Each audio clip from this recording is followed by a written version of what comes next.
Greetings and salutations, everyone. It's time for another episode of Viewport Relay, a bi-weekly podcast where the Viewport team looks at the latest news in the gaming industry.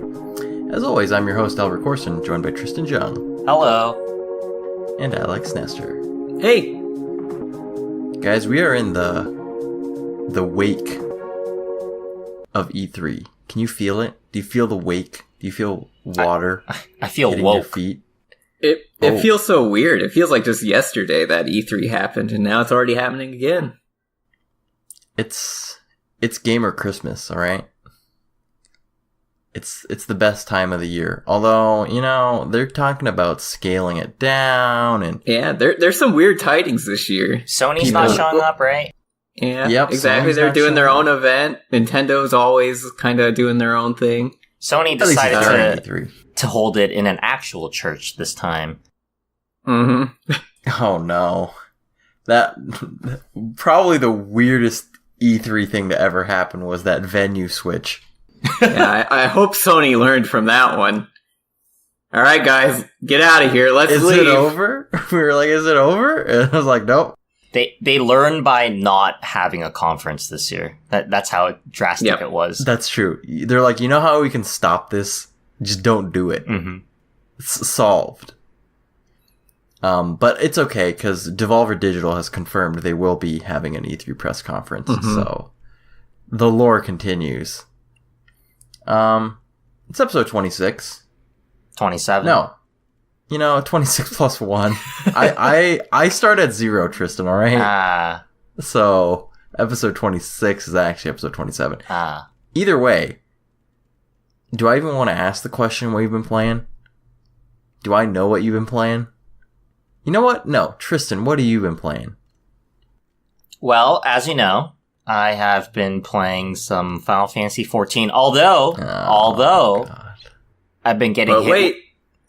I've been getting hit with that content drought fatigue. So I've been branching out into other possibilities. I have played some Picross Season 2 on my Switch. Is that what the S stands for? I just call it that because it just comes out every couple months, and it definitely feels like a season. Okay. I have been playing some League of Legends, getting back into my Amumu game. I got placed into bronze for now. Hey, man, you gotta climb. So they changed the ranking system. As you play your ranking matches, it shows you where you will land if you lose the rest of your games. So at the beginning, when I won the first game, it said I was in iron. Iron is a league below bronze, and I was like, whoa. What's going? How could I be this bad? I thought what you're gonna say is they finally added Wood League and Plastic League, and bronze is actually did they mid-tier. rework the tiers or something? Yeah, it's something weird. I don't really understand it, but okay. I'm gonna be in Champions League by the end of this thing, so it doesn't really matter. By the end of this podcast. By the end of this podcast, I'm playing right now. He's playing and 16 games at the same time, so you can rank real fast. Mm-hmm. I've been getting an itch for something a little grindy, because FF14 wasn't enough, so I re-downloaded Diablo 3, and I'm excited to delve in. Just gonna hit up the rifts for hours. Yeah. But, are you gonna play a new video game ever? What's a new video game? I guess Rage 2 came out today. We're recording on Tuesday. I'm probably gonna pick that up just to see what the hub is about. And hub. I would like to thank Bethesda for not responding to any of our emails.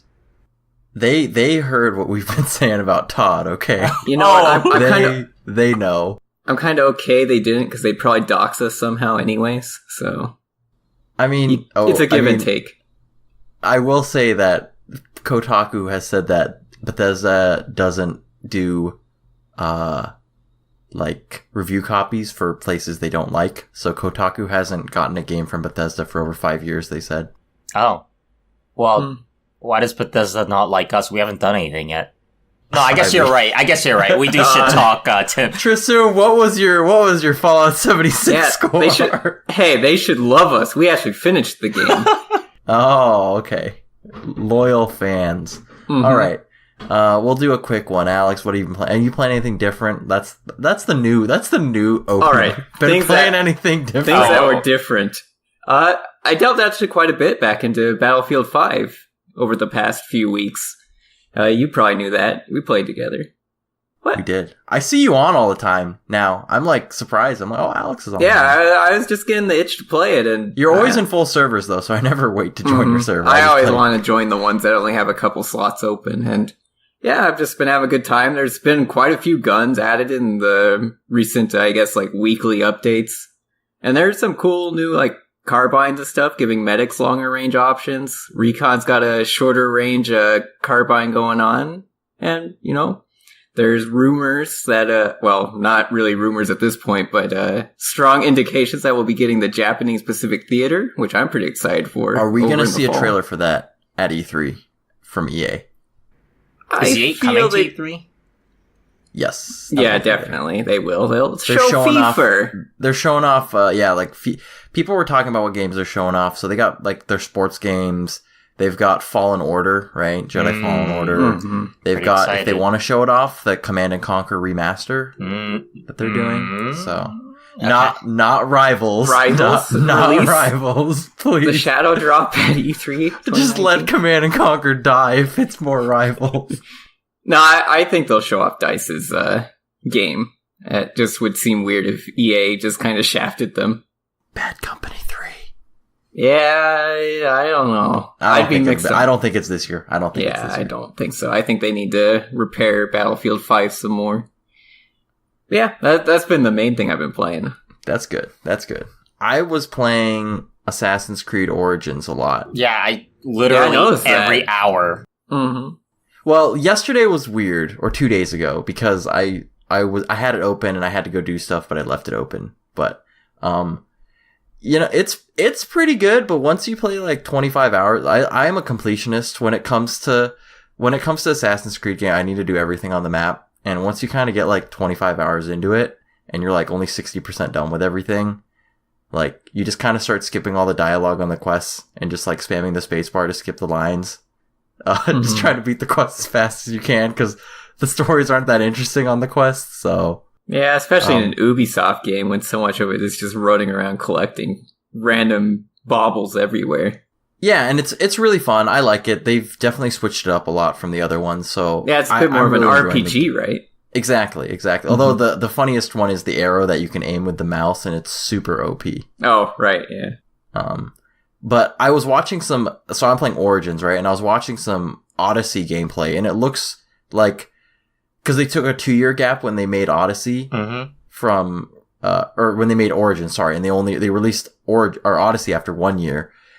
Odyssey looks like it's falling into the same trap of the older ones, where it seems to be just the same game, like the mechanics are the exact same, but now it's just in Greece. So I hope they can continue to mix it up a little more. All right. So let's jump into the news. We were talking about E3 earlier, and they've been having some stuff coming out, but Netflix coming to E3 this year with some announcements. Video game announcements primarily. But I don't know. Do you think that they might announce some sort of TV series based on a game at all? Is that likely? Ooh. Yeah, I know in the past they've definitely done, I don't know if it was Netflix specifically, but there was like that video game called Defiance, I believe it was, that came out maybe like 5 years ago, that had like a TV tie-in at the same time it came out. It wasn't very successful, but maybe Netflix could make it work. And then, yeah, they've announced that various other shows will be getting games as well, like Stranger Things was the example they gave on Twitter.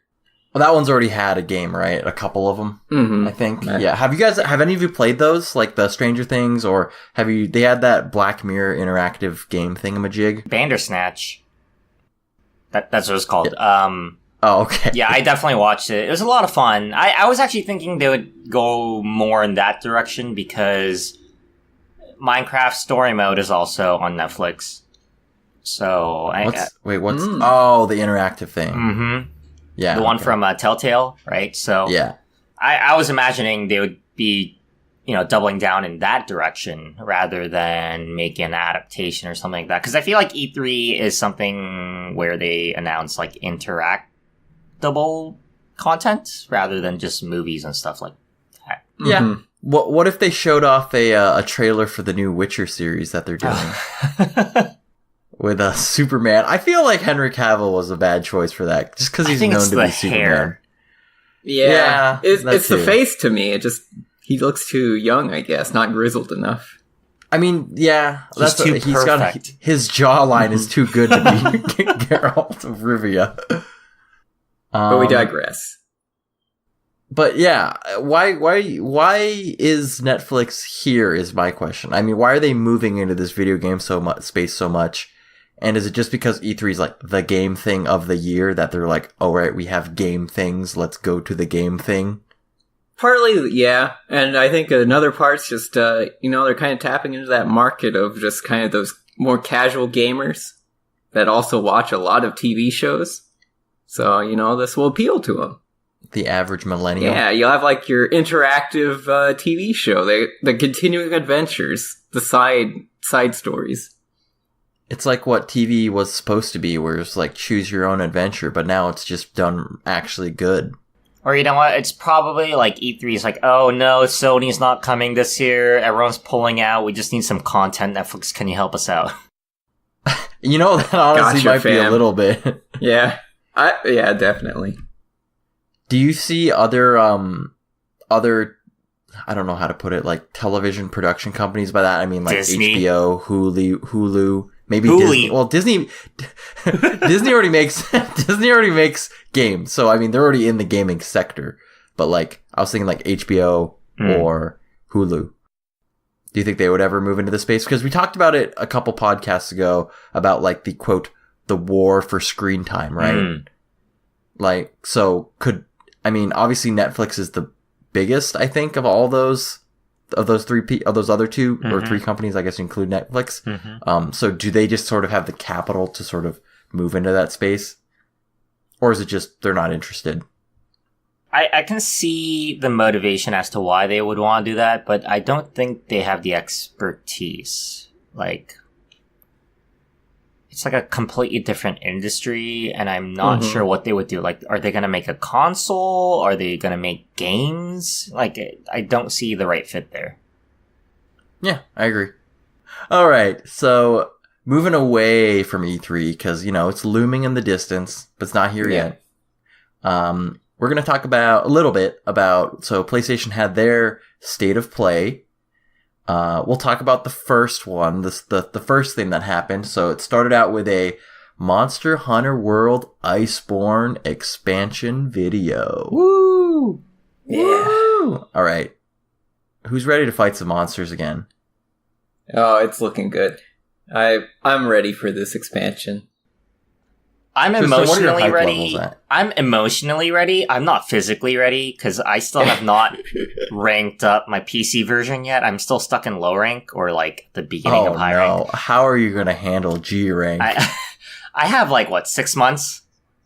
You could potentially have a year. I guess on PC, who knows when it's going to come out. But I was going to ask that. Are you guys going to wait for this game to the expansion to come out on PC, or are you going to get it on PS4 when it comes out in September? Definitely PC. I'm not going to bother with the PS4 version anymore. I just won't bother with the PS4 in general. I've not booted that thing up in a year, I feel. No, but in general, I'm really excited. I don't remember if there were any returning monsters from the trailer.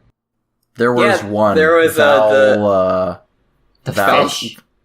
No, the ice dragon, Valkyria or something like that. And then wait, no, isn't that the new one? Yeah, the ice dragon. No, the ice dragon's the new Elder Dragon, right? Are you saying the returning monsters? I think you meant returning monsters. Okay, games. So we saw some footage of a Nargacuga, and then we also heard a roar that is probably belonging to Tigrex, which makes sense because they both share the same skeleton and basic attacks. So, but yeah, everybody loves Tigrex too. Oh, Tigrex is my favorite, easiest farm. But I mean, I think the brown one or the yellow one. Normal Tigrex? No, not the normal one. The one that yells Brute a lot. Tigrex? Yeah, Brute. Brute's super easy. And then the other ones I don't. Molten Tigrex. Oh, no, get me out of there. But the new map looks a lot of fun. I like the snow aesthetic. I'm not really sure about... It looks like they removed a lot of the verticality. There's not as many cliffs. Mm-hmm. They said that it's the biggest zone they've made so far, and that as you progress through the story, new sections of the map open up. Mm-hmm. So there definitely could be like a mountainy part or whatnot.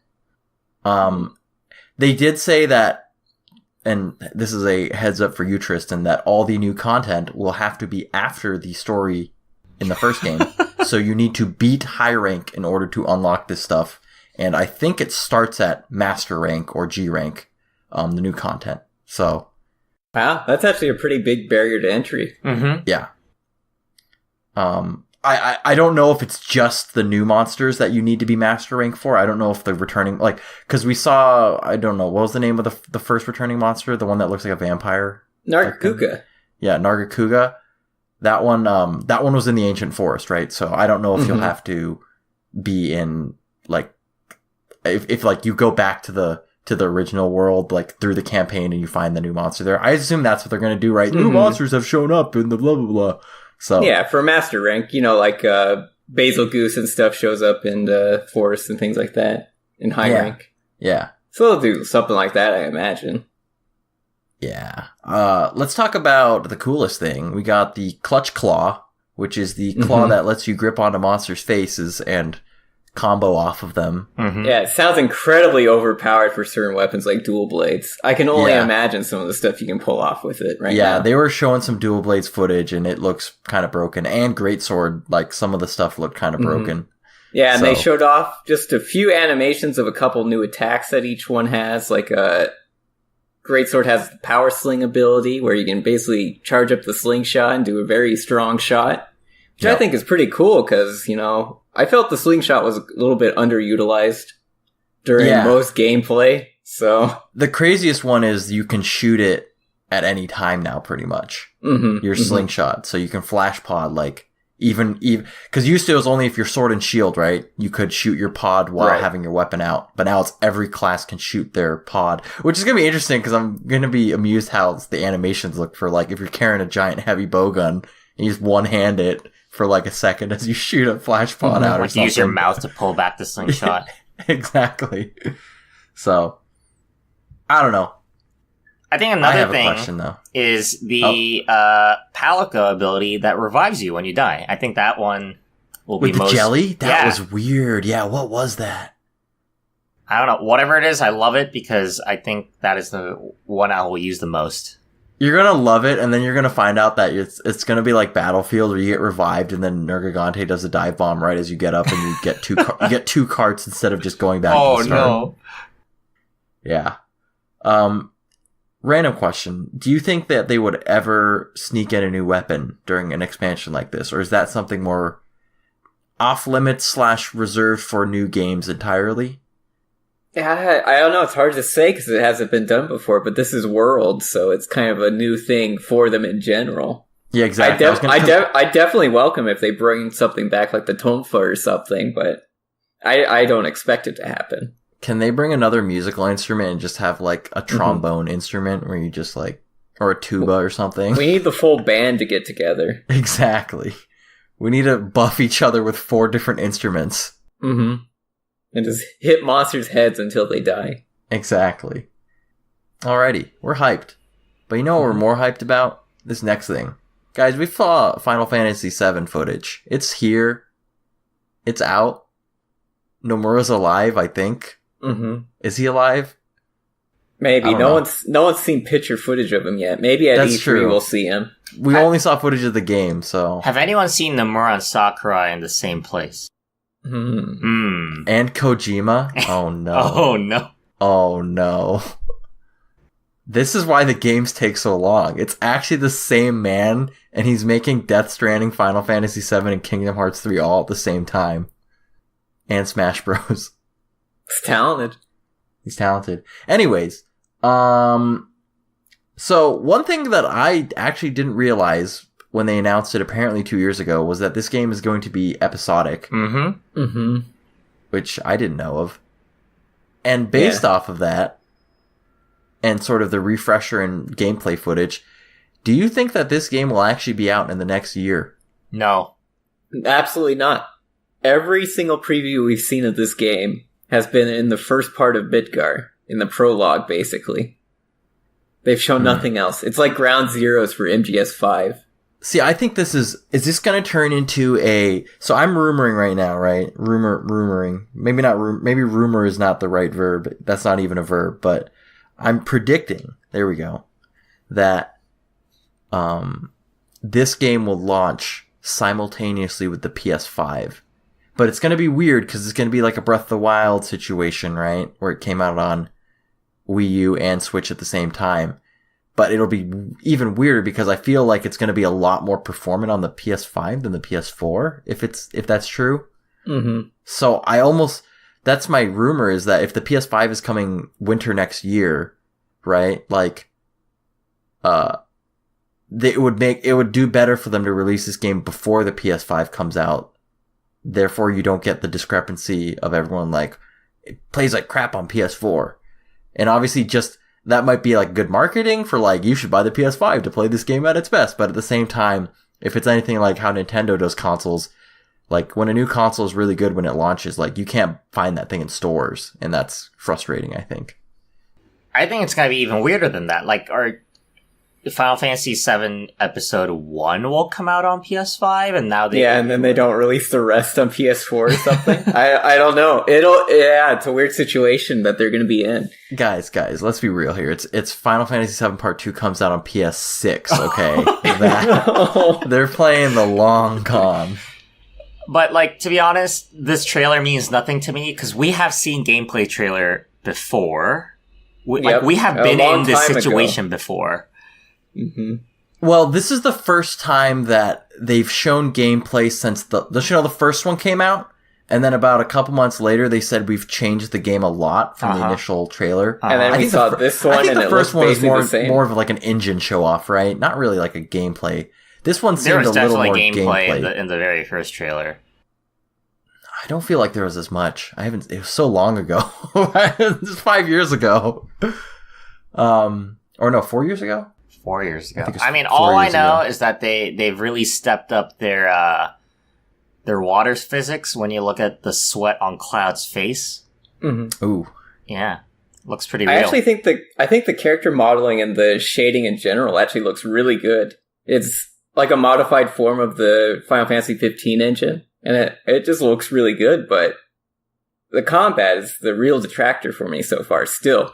They went with the action RPG style, which just doesn't appeal at all to me for this kind of game. How are they gonna... I mean, there's kind of some natural segments, I think, in like Final Fantasy VII's story. How is this gonna work in 3 parts? That's gonna be kind of weird, right? Why are they doing that at the same time, right? Well, if you think about it, the first game was broken into 3 discs. But that's true. So they could break it in the same way where... Spoiler dies, and then, that's where the second disc starts. That's true. That is true. I wonder how they'll like... Maybe that's what they'll tell us at E3, is how they're even going to break this game up episodically. And if you buy... Is the first episode going to be $60, and then the next episode going to be $60? God. Or are you going to... for sure. Are you going to spend basically one price, and then get the rest of the episodes as they come? No. They're going to sell them full price, I bet. Oh, that's disgusting. No, that is absolutely disgusting. I mean, $180 for I mean, if this thing, that's what I'm saying, right? Like, if it's 3 parts, why, and they're like, let's say they were like $40 games, right? Like, why is it taking 6 years to make this first part? And then if it takes 6 years to make another, I think the next 2 will be not fast followers, but like 2 to 3 years out, right? Not the long wait that we've had now. But I mean, who knows? They said in the article that like they're internally looking at it as 3 separate games. Yeah, that's $3 $60 games, guys. Oh God, I'm out. Were you ever in though? That's what she said. This was a man who oh no, this was a man who was in on Fallout 76 up until 1 month before. I get cold feet about Final Fantasy VII Remake. I mean, 4 years in, I'm out. Alright, I have one last question, guys. Is this game ever coming to PC? If Square Enix knows anything, yes, it will. Have most of the recent Square Enix games come out eventually, on PC? Yes. Final Fantasy 15 came out a while after the PS4 version, but it still came out. Yeah, I don't see why not. I don't see why Square Enix would skip out on PC. It might come like 2 years later. Unless they have a really weird deal with Sony. I'm kind of... Because I read their earnings report that came out, and they were like, their PC sales were a little below what they expected. And I feel that it's a little unfair because when you release a game so far... let me preface with the only studio that can release a console, like, quote unquote, like temp exclusive game and then release it on PC like 2 years later and sell well is like Grand Theft Auto with Rockstar Games. I feel like any other studio that waits that long to release a port just doesn't sell that well. What if Smash came to PC? I think if Nintendo games in general came to PC, they'd sell really well. That's true. That's just my opinion. But if you waited like 2 years for it, though, or like a year and a half for the game, I don't know. Because how long did it take for Final Fantasy 15 to get to? That's a good question. I want to say at least a year and a half.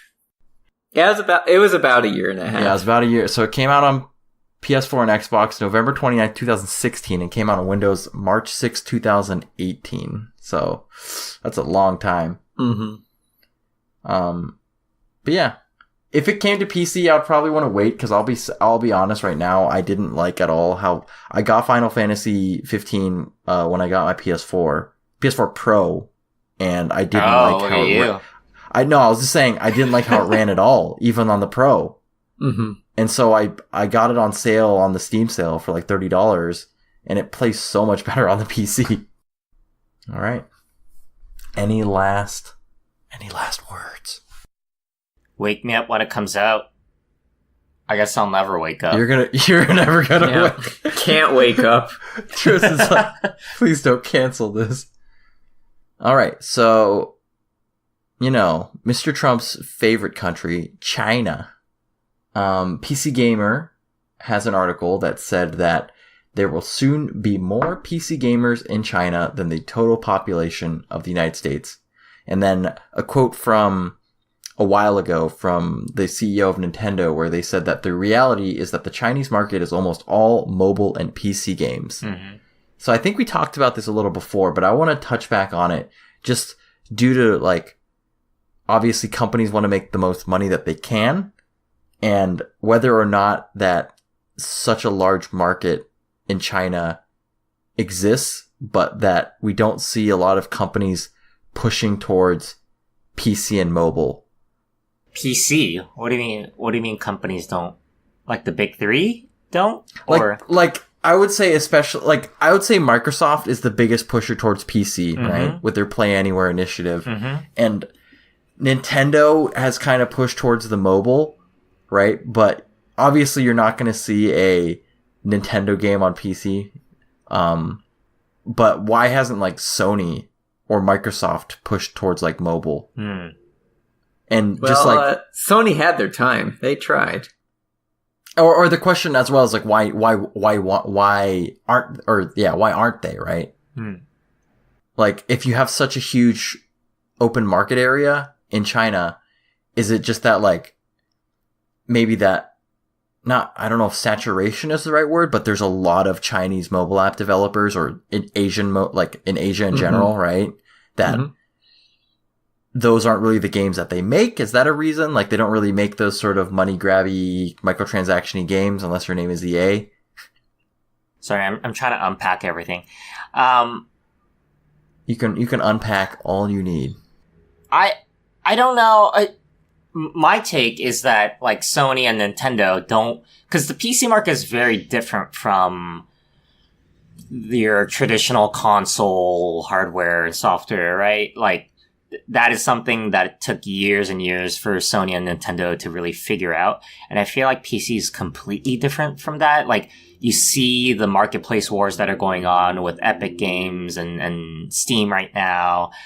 I feel like they're kind of scared to hop into the ring. There's a lot of like additional work required.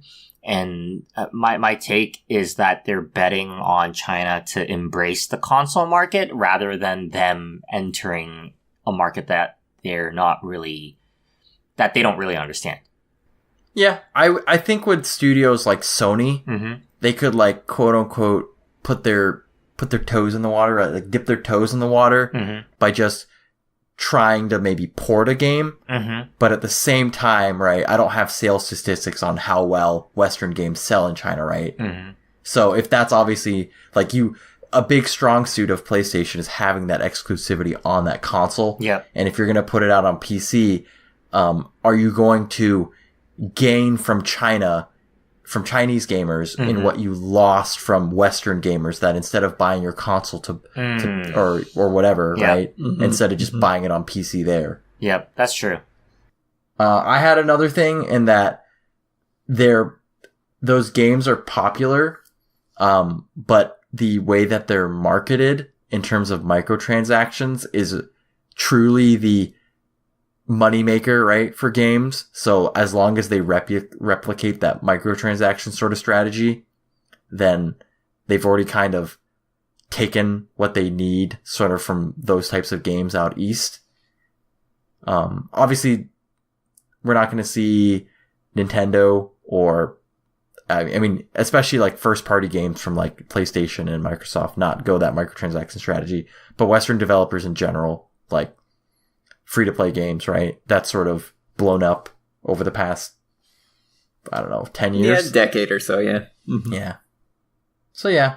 I don't know. I think the other issue is that China is such a different beast. Like, you basically have to build up your audience from scratch, because all of their regulatory stuff, right? Like, League of Legends, for example, they run on their own servers. Dota runs on their own servers. Yeah, practically every MMO is that way for them. Yeah, so I feel like, especially if you're trying to expand into that market and like online gaming and all these like online services is a big feature you want to push, there's just so much work to do there. And you also run a bit of a risk, don't you? Because didn't they just recently like ban sale of a certain game? Like the Winnie the Pooh incident? No, it was one. No, not the Winnie the Pooh. Okay. She's out of this one. It's like, was it PUBG or? Oh yeah, it was PUBG. It was PUBG. Yeah, PUBG got banned from sale, and China basically released their own clone of it. I see. I think it came back, but it was some sort of dispute, regulatory dispute. Right. Yeah, like does China have the same thing for games that they do for movies? I remember for movies they only allow movies that have worked with like Chinese production companies. I see. Or something like that. That's why you see like Chinese actresses in movies and things like that. That's what Nintendo just recently had to do, right? Well, no, it's just because like it's easier to get your film in China. I see. If you have a Chinese actress in the film. Okay. Yeah. And yeah, Alex is right. So imagine like Nintendo releasing the Switch or whatever game they want. For some reason, Smash came out on PC in China, right? And China's like, oh, Nintendo, Japan getting all our money? No way. And then they just like ban it and make their own clone. I can definitely see that happening too. It's going to be some Unity engine game. It's going to be Mugen. Mugen reskinned. Oh no. Just with Smash characters only. Yeah, but I'm just curious to see over the next 15, 20 years, right, how, or if China, we're alive. I mean, 2030, we've got 11 years to see that. No, but I want to see if, like, the expansion of the Chinese gaming market ever truly affects kind of the rest of the ecosystem of, like, or I won't say rest of ecosystem, because we're kind of in like spheres, right? It's like the Western gaming market versus the Eastern gaming market. And Eastern, I would even include like countries like Vietnam and stuff like that, right? Southeast Asia. They kind of have their own culture there. I would even say mobile gaming extends to like Japan and things like that for sure. So. Oh, yeah. All right. Last story. We've got like a quick article from the Hollywood Reporter about esports sort of filling up movie theaters, like, or movie theaters, I guess, renting space to run like esports arenas and events. And I don't have a lot of specific questions. I just want to kind of reflect back on, I don't know, I would say about 10 years ago, right? We were all wondering what's going on with esports? What's going to happen with esports, right? Is this going to be a real thing? And while it definitely has grown a lot, we haven't really talked about it, right? It just sort of, I mean, it's huge now, but we didn't really talk about sort of the growth of it. Maybe in like 2013, 2014 with like big prize pools and like filling up stadiums. But I mean, it's kind of no longer like a question of will it be a thing? And now it's just a thing. So I wanted to think like, what was the point at which esports sort of became like, I don't want to say legitimate, but like being able to stand on its own two legs and people no longer questioning it. And I had a question if you guys, like if your parents, if they know of like esports events, because my dad, he sees stuff in like newspaper, especially with, he's seen something about LCS and TI, right? With the huge prize pools. And sometimes he jokes, right? He's like, haha, Albert, you played games a lot. I was like, why aren't you winning millions of dollars? Right? So disappointed dad. Like when your parents start talking about this stuff, right? Like, do you guys have that moment of like when esports kind of became like a publicly known, I wouldn't say acceptable. I feel like I won't say some, specifically like sportscasters on ESPN will be like, playing video games. But yeah, sorry, I'm talking too long. I love it when you ask us 30 questions at once. I don't know where to stop. You know, it's weird. Maybe it's because I don't follow it as closely as I used to in high school, but I feel like it's like personally, it doesn't feel as big of a thing as it did before. Like, yeah, I feel very similar in that sense. If I'm not seeking out the news specifically, I don't really see the news of esports happening, just in general news sites. Very rarely. Maybe they'll say like, oh, League made this much of a prize pool or something, but that's about it. So which question am I answering now?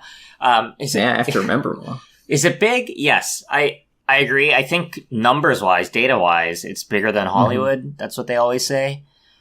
But in terms of, I think, kind of cultural impact, maybe it's my age kicking in. Like, I'm sure if I was in a high school right now, it'd be like the main topic of all the conversations and stuff. I don't really, I actually don't feel it being as important as it used to be. Do you think, here's a question. Only one, I promise. Do you think that esports market is becoming just saturated due to the fact that every single online shooter or strategy game is all about esports? I don't know if saturation is the problem. I think the fact that they keep that as their primary goal is the problem, right? A lot of games are built around the fact that they want to be an esport because, like, from a business standpoint, yes, that is a good sustainable model. If people are watching your game and playing competitively, you'll have like a healthy player base and steady income. But I feel like it's kind of like the article that we didn't talk about last episode about Anne Hennig. I think that one, the single player thing.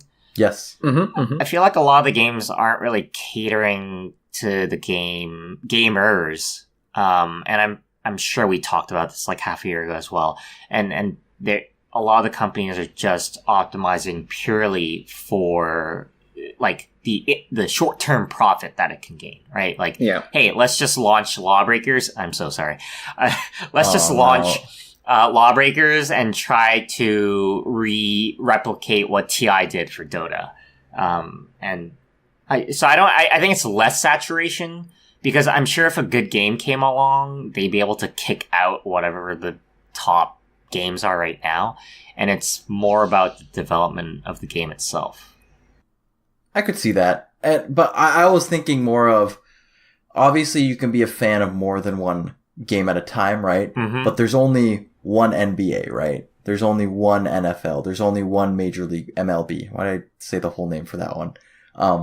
Versus like, if you were to compare, like MOBA games as like a Major League whatever, right? There's just, well, not anymore. There's sort of only two left, like Dota and League. But fighting games would be a good example. Exactly. Fighting games, right? Major League fighting game, right? there's so many games that, right, you know, different styles. You got your anime fighters, your Street Fighter, Capcom versus Marvel. Exactly. That Tekken, things like that. Not saying that definitely more than that any of these games aren't good, what, right? But with so many games, it sort of splits the audience, right? It's like if you were to have 5 professional baseball leagues in the United States, right? Mm-hmm. Oh, I only pay attention to the West Coast League because I live in the West Coast, right? So like, but to have something sort of unifying for that sort of genre, I feel would push it more mainstream, but I also don't feel like that's obviously as healthy for the gaming scene. So it's kind of weird, but good at the same time to have diversity. Oh yeah, definitely. Yeah, it's a bit more complex than just your sports because a lot of the money doesn't just funnel into one organization. It funnels off to multiple gaming companies and all that. So, you know, it doesn't let you just build this one big league that just does everything. And honestly, I think gamers honestly don't care, right? We love what games we play, right? We want to see that if I play Tekken 7, I want to see, like, I don't care. I don't need a flagship game for my genre. I just want to see Tekken 7, right? Like, who cares if my dad's not talking about JDCR winning, right? Like, I want to... Wait, what year is this? He's winning? No, but I was just saying that, like, gamers don't really care, and I think that's good, right? Like, I feel like 8 or 9 years ago, we were too concerned with making, like, esports a thing, right? It needs to be on TV. It needs to be here. Mm-hmm. And now it's like, no, like, we want to watch. Like, our community, esports has grown enough in the gaming community that we'll prop up esports in a game if it's good, and it'll be, like, hopefully, like, helped by the developers, but if not, like, grassroots community. And I think that is pretty cool about sort of gamer mentality and how we support the things that we love. Definitely, yeah. It's really the gamers make the esports scenes in a large part. It's really the devs can't do a whole lot about it unless they can be like Blizzard and make Overwatch a thing. Yeah. No, I think that. Go ahead. You asked a very similar question a couple episodes ago about like, should the developers be involved in the esports scene of their game, right? Mm-hmm. Uh-huh. I think this ties... basically what you said just reaffirms, I think, our discussion from that episode of, like, just forcing it won't work. Right. Yeah, you can't do anything if you don't have any players. Doesn't matter how much building you did to try and start a scene. So based off of that, I'm going to ask an open-ended question. Is, in 10 years, where will esports be? 600-word essay, please, by the end of the episode. By the end of the day, 11-point Times New Roman MLA format, please. Where will esports be in 10 years? Yeah, what will the esports scene? Will we see, and I'll just throw out some ideas, right? Will we see an evolution of the Overwatch League style, right? Where we get more corporate sponsorship in the game? Or is it mainly just going to remain the same? Or will it go some other direction? I could see potentially with the generational shift, we have, you know, Fortnite being the huge thing. We may see like a breaking out of certain like shooter genre games. But I think overall, things like fighting games will stay a lot more grassroots in their general operation. You know, EVO will be probably the main event and still remain that way for the next decade. I'm just trying to break down, like, what does Premier League have that the esports scene doesn't? What does NFL has that the esports scene doesn't? That's true, and I think in a lot of ways, in a good sense, right? A lot of those barriers have disappeared, right? Like you watch a LCS match, and it is very professionally made. Is it the sponsors? No. Is it production? No. Is it like... I don't know. It's hard for me to pinpoint what's missing, and whatever that is missing, if we can fix it in 10 years, or, you know, if it even needs to be fixed. Yeah, well, and it might just be a purely social/cultural issue where, you know, older people still don't really care about video games that much. They may at least acknowledge that it exists, like Albert's parents do, but you know, they don't really largely care. Probably will never watch a single match of it. But, you know, people our age, they'll probably start tuning into it, maybe sometimes. And then younger generations, I think definitely will watch esports a lot more into the future. Do you think there's a risk of it becoming like, oh, gaming, like watching esports gaming is like an older people thing, and then basically the younger generation shuns it? Like, that'd be so weird. The new hotness, they'll just go back and digress to like, I don't even know what they play instead. Croquet? Yu-Gi-Oh cards. Yu-Gi-Oh! Finally, Yu-Gi-Oh's popular. I would watch live action Yu-Gi-Oh! No, I was gonna close this off with going back to your, like, what is it missing, Tristan? I think that's a really good aspect to look at. And the aspect I found was it's not on TV, and the answer is it doesn't need to be on TV. So honestly, like, because, I mean, younger generation, I think that's a question in itself. Will TV even be around in 10 years? In the same way it is now. 10 years. I think it'll be around 10 years. In the same way it is now. Like, it's a household staple in that sense? Mm-hmm. Yes. To be honest, I don't own a TV, so I have not owned a TV ever since I moved out. I own a TV, but it's just my second monitor, so... You guys are weird. I don't watch any TV at all. I have Netflix, I don't need TV. I don't watch TV, but I watch, like, Netflix and, like, stuff on my TV because it's bigger than my monitor. That's the problem. Just get a 60-inch monitor and you're good. Mm-hmm. It's still smaller than my TV. I cannot help you. Use my TV as a monitor. Yeah, there you Problem solved. All right. No, I just want to say, you know what really confuses me? The most realistic video game that could be an esport, like in terms of one-to-one parity with the actual real thing, like MOBA is not a real thing in the real world, is like... What do you mean you don't go out and play a Mumu in real life and go grab people? I am very depressed, but I do not dress up as a mummy. Racing games. Do racing games have an esports scene? And if not, why? Oh. Like, not a very active one. That's definitely... It looks very accurate to the real thing nowadays, right? Oh, yeah. The control scheme, you can basically set up the exact same thing. I don't, to be honest, if we're looking for parity and, like, broadcast stability and all that stuff, racing games should be the next esport. Mm-hmm. I think the only thing, not to say there's not a high skill gap, is that the skill gap in racing games is not as high. And I'm gonna get, like, attacked by racing fans, but, you know. Also, I feel a lot of successful esports, there's some aspect of tactic and strategy. Not saying in racing there definitely is, but I don't know. I think it's more difficult. But just think of it. NASCAR is huge. Yeah, Daytona. Just drive in a circle for 500 laps.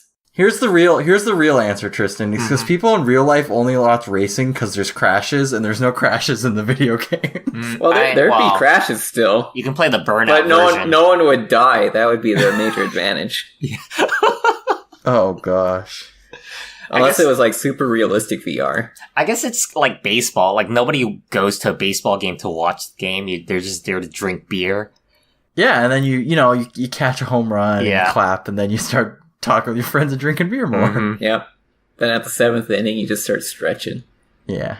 All right, we gotta move on to our game, guys. We gotta move on. We gotta go. We're running out of time. We're gonna have to cut out everything except for... The game. The game. All right, guys. This week's game. Why do I say this week? This episode's... I've done that like every episode at least once. That should have been a trivia question. How many times has Albert said this week? And the answer is 27 episodes. Anyways, this episode's game, it's called Money Madness. Oh, no. All right? Mm-hmm. I am going to name a video game currency.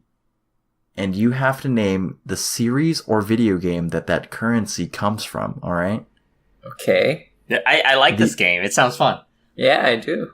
The ring-in answer is money. Money.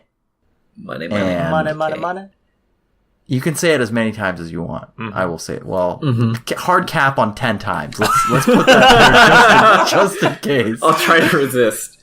He knows us too well. If you go over, disqualified from that question. All right, that's my kicker. There are 16 answers, and there is one tiebreaker if you tie. Okay. Are you ready? Of course. Yeah, I'm ready. Give me the call-in sign to know that you're ready. Money. Alrighty. First, currency. We're going to start easy, all right? Rupee. Money. Legend of Zelda. Correct. I have to call your name, too. Okay. Next one. Septims. Money. Alex. Oblivion. Elder Scrolls. I'll take it. Elder Scrolls series. Yeah. Okay, I couldn't remember if all the money was called the same thing. Yeah. Because the septim is the emperor, so. Yeah. All right, next one. Although I think it was called gold coins in Skyrim. It was weird. Anyways. Bottle caps. Money. I saw Tristan's light up. Fallout. Correct. Next one. Souls. Money. Tristan again. Dark Souls. Correct. Halos. Money. Halo. Alex. Bayonetta.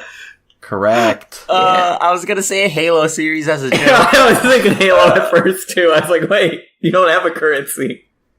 Ready? Of course. Silver Eagles. This one's getting a little harder. Sounds familiar. 5, 4, 3, 2, 1. It's a wash. It was BioShock Infinite. Nope, never would have gotten that. Yes, no. Sirree. Yes, sirree. Next one. Be fast on your buzzers for this one. Or your mouths, your microphones. Okay. Gil. Money. Alex. Final Fantasy. Correct. Next one. Money. With a U. Wait, money with a U? Munny. Munny. 5, 4, 3, 2, 1. It is the Kingdom Hearts series. How would we know? Maybe you've heard of it. You laughed at it, so maybe you'd heard of it before. I just like that it was spelled with a U. Yeah, I just See. All right, next one. Dosh. Money. No. Tristan. Killing Floor. Correct. Specifically Killing Floor 2, I think, but... Alright. Scores 3-4. Tristan 3, Alex 4. Next one. Florins. Can you use that in a sentence? I used my florins to buy something. Money? Assassin's Creed 2? I'm not counting it that one. Maybe it should have counted, but that's not the series I had in mind. Mm-hmm. All right, the answer. Tristan, you have an answer? No, I've never even heard that word before in my life. Answer is the Witcher series. Oh, yeah.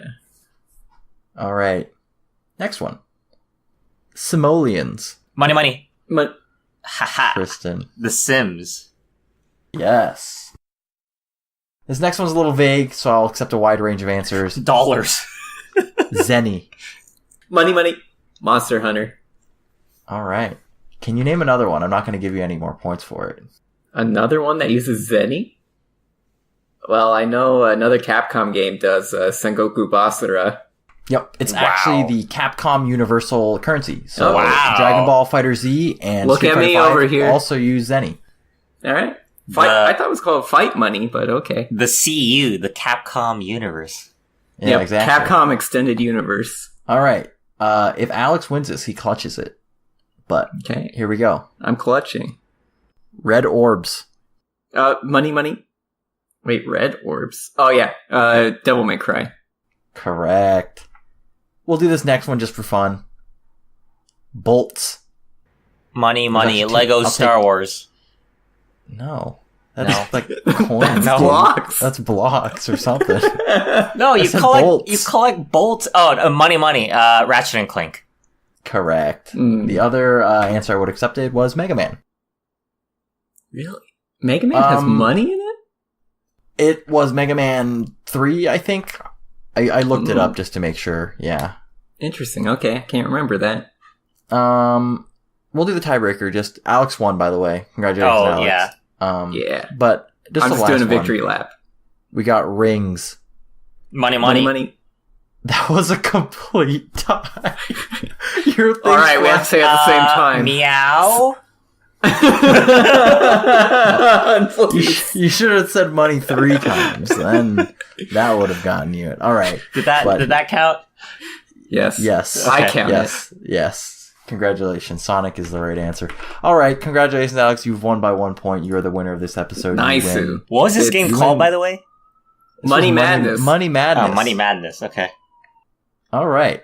That wraps it up for this episode of Viewport Relay, episode 27. If you're keeping track at home, and if the cops are about to take you to jail. Mm-hmm. Whoop whoop! It's the sound of the beast. Viewport Relay is available on Radio Public, iTunes, Google Music, Stitcher, Podbean, and all your favorite podcast directories. If you enjoyed this episode, please take a moment to subscribe, review, and share it with your friends. We're also on social media as Viewport Gaming on Twitter, Facebook, and Instagram. But Alex, why Viewport Gaming? Well, Viewport Relay is a part of Viewport Gaming, a website where you can find features, reviews, and this very podcast you're listening to. You can go check it out at viewportgaming.com. Thank you, Alex. Mm-hmm. And as always, I've been your host, Albert Corson, joined by Tristan Jung. Goodbye. And Alex Nestor. See you next time. Money. Money!